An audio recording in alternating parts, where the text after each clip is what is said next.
Le fondateur et premier président de la République de Turquie, Mustafa Kemal Atatürk, repose depuis 1953 dans un mausolée haut de 17 mètres. Ce mausolée est situé au cœur de la capitale Ankara. Le père de la nation turque est mort le 10 novembre 1938.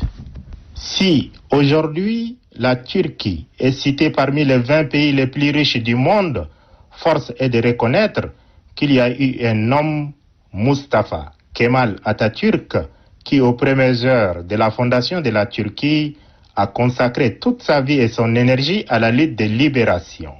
C'est pour saluer et honorer la mémoire de ces grands hommes d'État que le président du Conseil militaire de transition, président de la République, chef de l'État, le général des corps d'armée, Mohamed Idriss Déby Itno, est allé déposer une gerbe de fleurs à la mémoire du fondateur et premier président turc.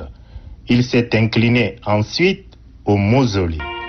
L'atmosphère était pesante. Le premier moment chargé d'émotion est celui du recueillement du chef de l'État face au mémorial.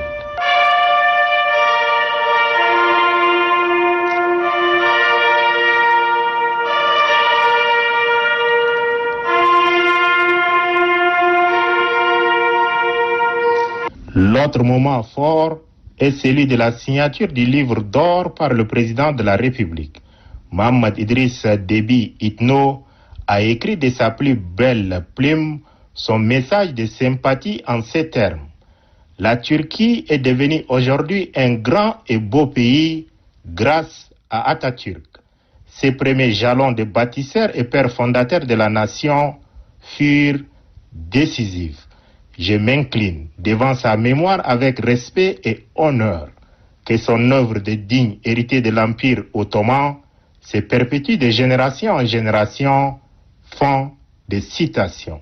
C'est après ces moments chargés d'émotion que le chef de l'État a quitté le lieu pour le complexe présidentiel où l'attendait le président Recep Tayyip Erdogan.